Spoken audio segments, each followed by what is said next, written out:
Thank you for joining me as we journey back to 1981 to let you know what horror movies have stood the test of time. Welcome to the second episode of The Test of Time. I'm your host, Eric. 1981, a historically horror-filled year as the star of Bedtime for Bonzo becomes president. On a serious note, March 30th, in a bid to impress Jodie Foster, John Hinckley Jr. shoots President Reagan outside of a Washington, D.C. hotel. 2 police officers and press secretary James Brady are also wounded. Pope John Paul II is shot and nearly killed. He later forgives his would-be assassin. The CDC reports on the first cases of AIDS. The Wonderland murders occur in L.A. The 2003 movie Wonderland, starring Val Kilmer, and the drug house robbery scene in Boogie Nights are based on this event. Video killed the radio star on August 1st as MTV broadcasts its first ever music video. The president of Egypt, Anwar Sadat, is assassinated during a military parade. Other notable celebrity deaths include rock and roll legend Bill Haley, U.S. Army General Omar Bradley, former heavyweight champ Joe Louis, reggae star Bob Marley, one of the greatest screenwriters of all time, Paddy Chayefsky, actors William Holden and Natalie Wood. Last but not least, the costume designer Edith Head.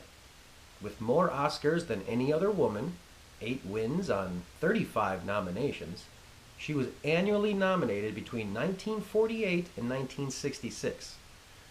The character of Edna Mode in The Incredibles, no capes. That's her. That's based on her. Let's go over my grading system. An A. You must have seen this already. This is a prime example of why we love movies.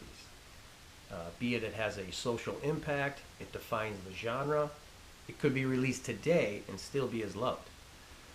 These movies will stand the test of time for all time. B. Well, not the best. They are still great. People will talk about them, but they probably won't be as passionate, unless, of course, it's a guilty pleasure of theirs. In that case, they just might fight you over it. A C. I can't really recommend these.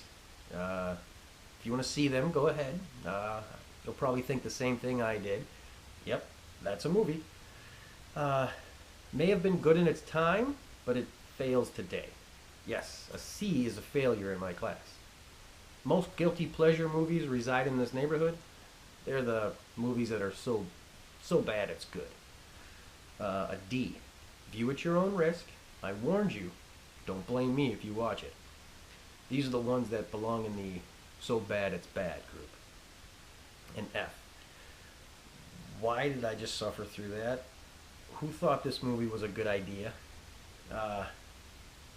The D and F, they're great fodder for Mystery Science Theater 3000.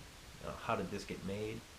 Shows of that. An incomplete means I just couldn't see it, couldn't find it anywhere.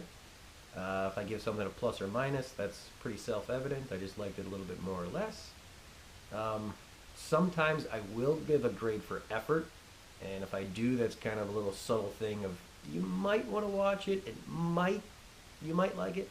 So, and sometimes if it's a Canadian movie, I always give it an effort grade. This is a post-1980 year and consists of Box Office Mojo's release list. At a later date, I will add an addendum episode consisting of IMDb's list, which is mostly B movies and foreign films. Through the majority of the series, we will try to adhere to chronological release order, but I felt this one needed a little shuffling. I've also tweaked something from the first episode. I've removed adjusted box office gross, and I've added budget and theaters. In 2017, the average ticket price is $8.84. In 1981, the average ticket price was $2.78. On to the films. February 11th, My Bloody Valentine. town officials reinstate the Valentine's Day dance 20 years after a horrific event. Is it still cursed? Ooh. 2.3 Canadian dollar budget. Made 5.6 mil. Unknown number of theaters. A 6.2 with over 13,000 votes on IMDb. Has a 50 critic and 52 audience on Rotten Tomatoes. It's a Canadian slasher film. One of the actors listed is Neil Affleck, who is, I'm being told, not related to Ben Affleck. Okay. The producers purposely picked Valentine's Day because it hadn't had a slasher film yet. It's famous for having 9 minutes cut due to excessive gore and nudity. It has a body count of 12. I should give it a C minus, but since it's Canadian, I'll give it a C plus. All right, released March 13th. Whether it's intentional or unintentional horror comedy, The Funhouse. Not heeding her parents' warning, Amy goes to the carnival with a blue-collar worker? Oh my, the horror! On an unknown budget, it made $7.88 million in a max of 814 theaters. 5.9 with over 9,000 votes, and 64 critic and 38 audience. Strong audience, not that bad. Directed by Toby Hooper. He did the Texas Chainsaw Massacre in 1974 and supposedly Poltergeist in 82, but we'll get to that when we get to 82. There's a lot of freak show geeks in this movie. This is the first of 4 Rick Baker horror movies of 81. He did a 5th. It's a sci-fi movie, The Incredible Shrinking Woman.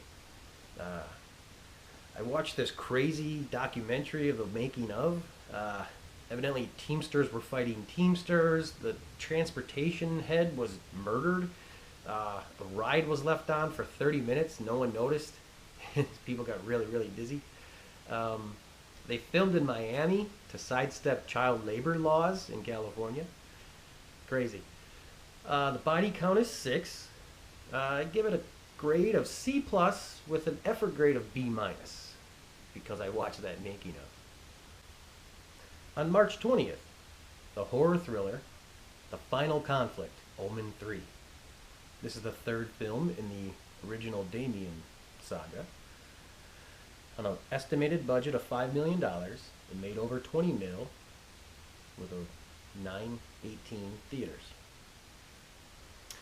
A 5.6 on IMDb with over 14,000 votes. 32-34 Rotten Tomatoes.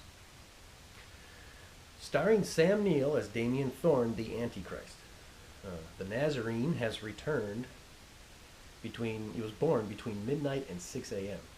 And Damien has instructed his followers to kill every baby boy during that time. And all the while, priests are desperate to stop him. This was directed by Graham Baker. He also did the 1998 sci-fi film, Alien Nation. Little funny thing, the IMDb factual errors. It's all, you're using the wrong star chart when you're doing it's really funny. Oh, man. The body count is 14 on screen, and there's the hundreds off screen, of all the baby boys. I give it a grade of C minus. Next movie, released April 24th, the horror thriller, The Hand. A man loses his hand, but it returns and seeks revenge against those that wronged him. It has a 6.5 Canadian dollar budget.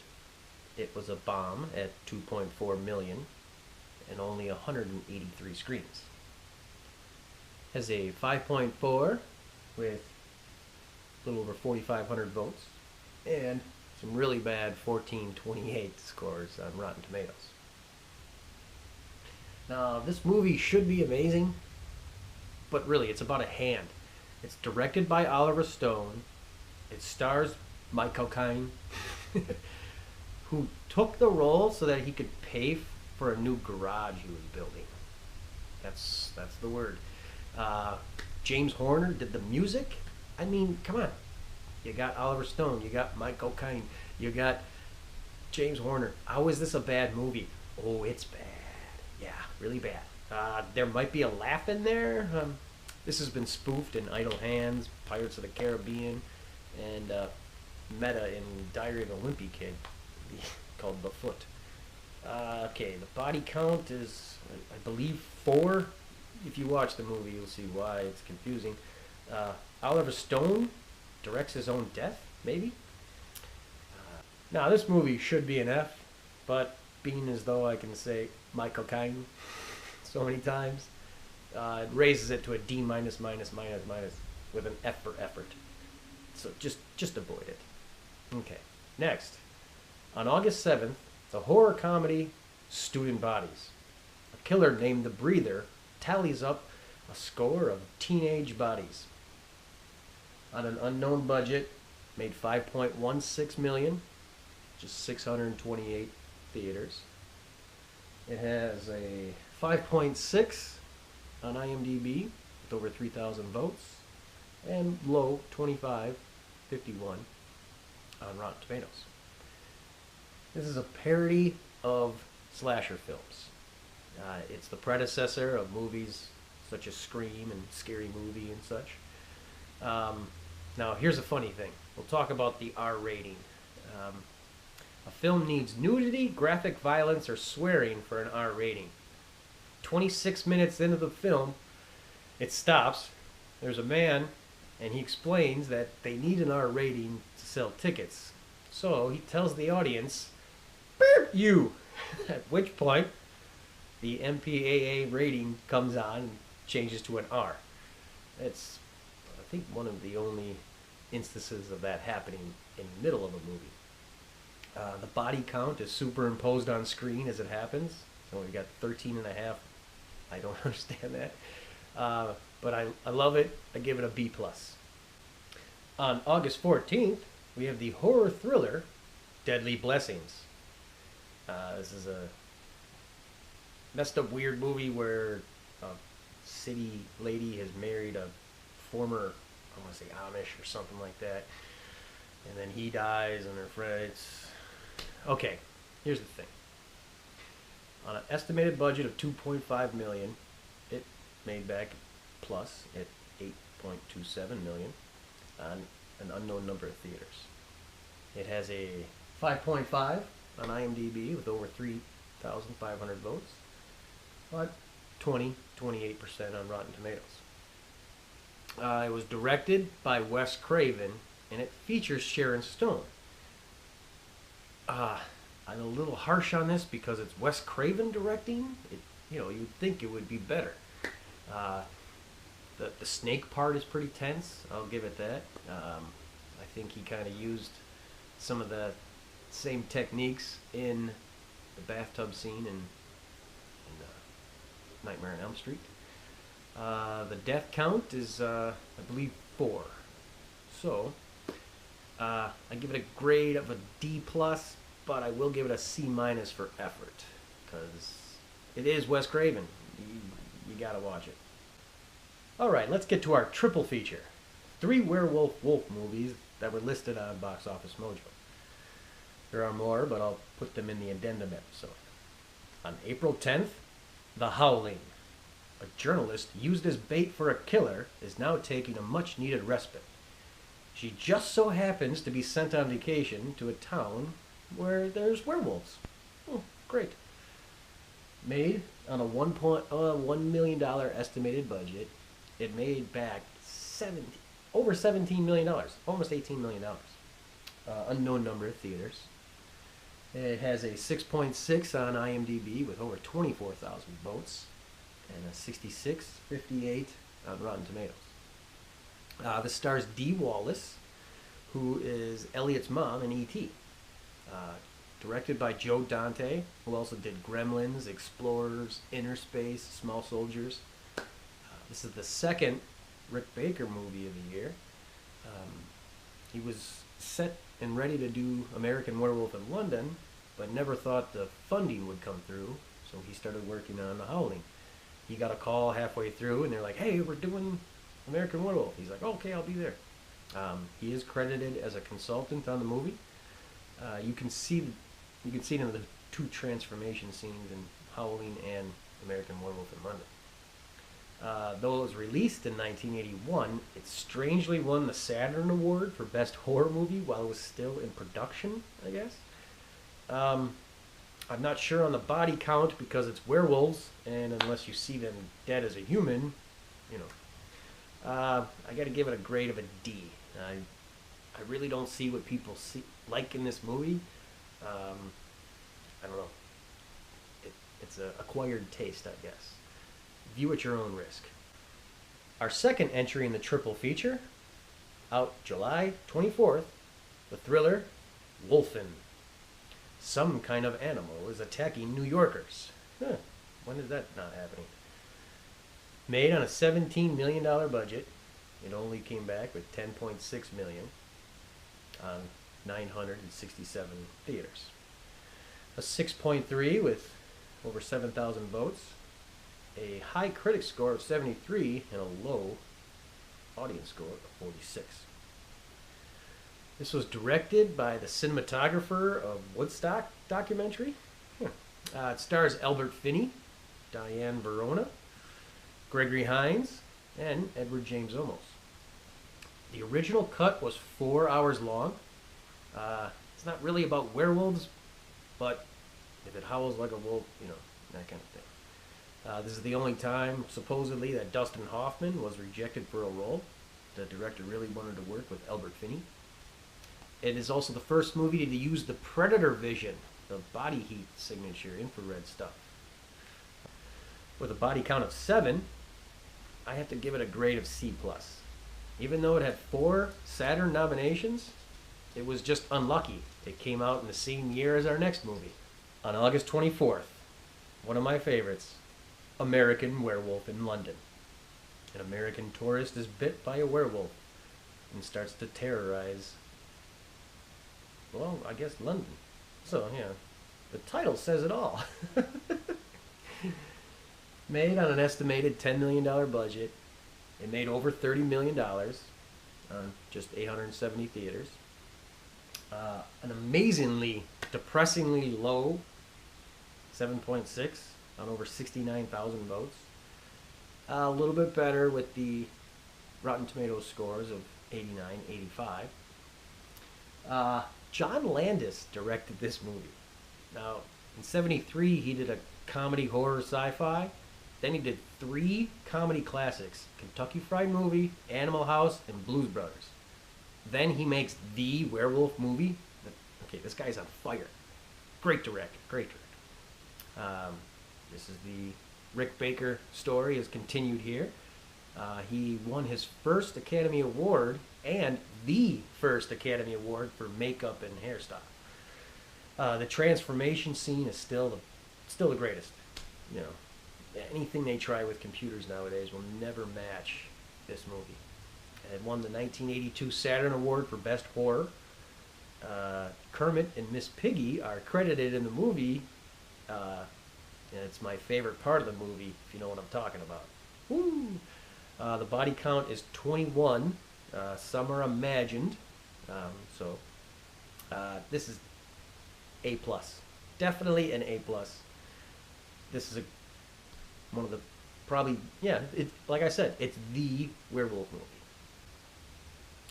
Back from the triple feature. October 7th, the horror mystery thriller, made in 1980, not released till 81, The Watcher in the Woods. Children stumble upon a town secret, and what will come about? Unknown budget, made supposedly $5 million. Don't know the theater count. 6.4 on IMDb with over 4,000 votes. 43.50. This was Disney's attempt at a young adult horror film, trying to get the kids and the teens. Betty Davis is in this, in her 85th film. It's It's not even good if you're a kid, I'll say. Let's say C minus with a D plus effort. Next is an instance where I didn't like the box office mojo numbers, so I decided I'm going to shoehorn this one in there. On October 15th, The Evil Dead. Friends go for a weekend getaway in a new cabin in the woods.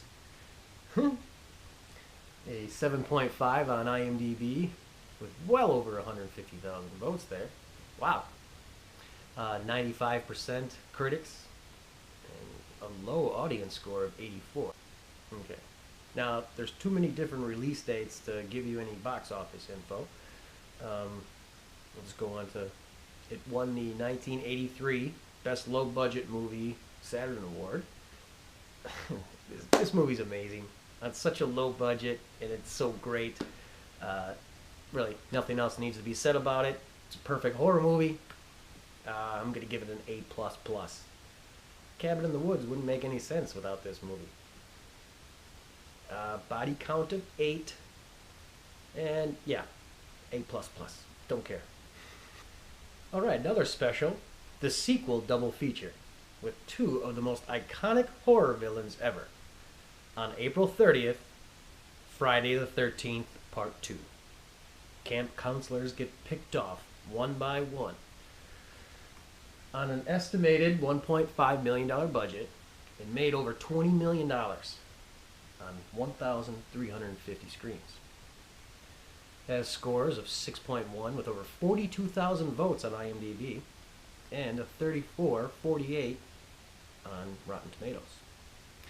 Now, the Friday the 13th series was originally meant to be an anthology where every story was going to be different, but the first movie was way too popular not to cash in on. This is the first where Jason's the killer. 3 people portrayed him during the movie, one of them a woman. Now, there was a sex scene featuring full frontal nudity.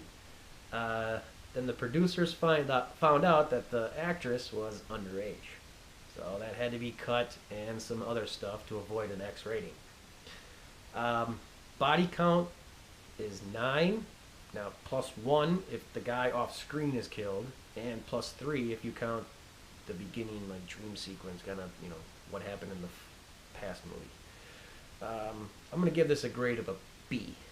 Yeah. As a sequel, not as good as the original, but it gets close. The second in the double feature, released on, well, you know what day. Halloween 2. A continuation sequel picks up right where the first left off. Made on an estimated $2.5 million budget, it made over $25 million on a max of 1,211 theaters. It has a 6.6 on IMDb with over 54,000 votes and a low 31.63% on Rotten Tomatoes.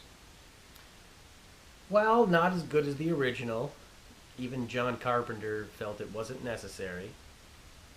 It received 2 Saturn Award nominations, Best Picture and Best Actor for Donald Pleasence. Scream Queen status cemented for, Jamie Lee Curtis. She is the Scream Queen. Yeah, it's just too bad that Freddy wasn't around so that we can make this a triple feature. The body count is 10, and I'll give it, I like it. I think it's a great sequel. I give it an A-. Come to our final movie of the episode, December 16th, the thriller Ghost Story. A spirit from the past wreaks havoc upon the present. Made on an unknown budget, brought in over $23 million, 548 theaters. Has a 6.2 with over 5,000 votes on IMDb, 35.43 on Rotten Tomatoes. This was directed by John Irving and is based on the 1979 book of the same name by Peter Straub. Straub? Yeah. It stars Fred Astaire, Melvin Douglas, Douglas Fairbanks Jr., John Houseman, and Craig Wasson in a dual role. It is the last film to feature Astaire, Fairbanks, and Douglas died 4 months before the film's release. It is the first film to feature Michael O'Neill.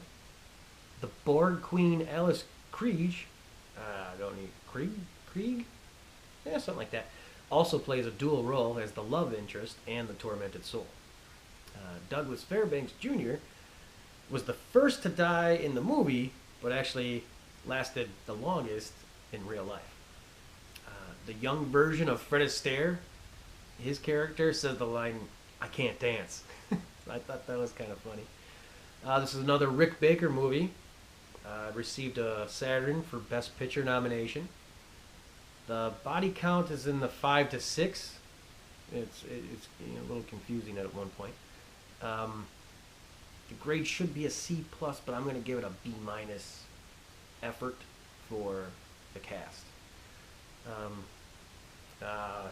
Here's something my buddy pointed out as we were writing this episode. Evidently, every movie is Quentin Tarantino's favorite movie because he just breaks it down into so many subgenres. Horror, slasher, left-handed killer without a mask. It's like, what? What are you talking about? So, quick recap of the movies and my grades. My Bloody Valentine, C plus, because it's Canadian. Funhouse, C plus, B minus effort. Omen 3, C minus, D for effort. The Hand, D minus, F for effort. Student Bodies, a B plus. I like that one. Deadly Blessings, D plus with a C minus effort. The Howling, a D. I don't know what people see in that movie. Wolfen, C plus. American Werewolf in London, A plus. Love it. Watcher in the Woods, a C minus. Evil Dead, A plus plus plus plus plus. Friday the 13th Part 2, a B. Halloween Part 2, an A minus. Ghost Story, C plus, B minus for effort. Thank you for joining me. I hope you had fun, and I hope you learned a little something, as well as I did. No clue that Wolfen was the first to use the Predator vision. Keep the comments civil, and come back for our next episode, 1967 crime movie.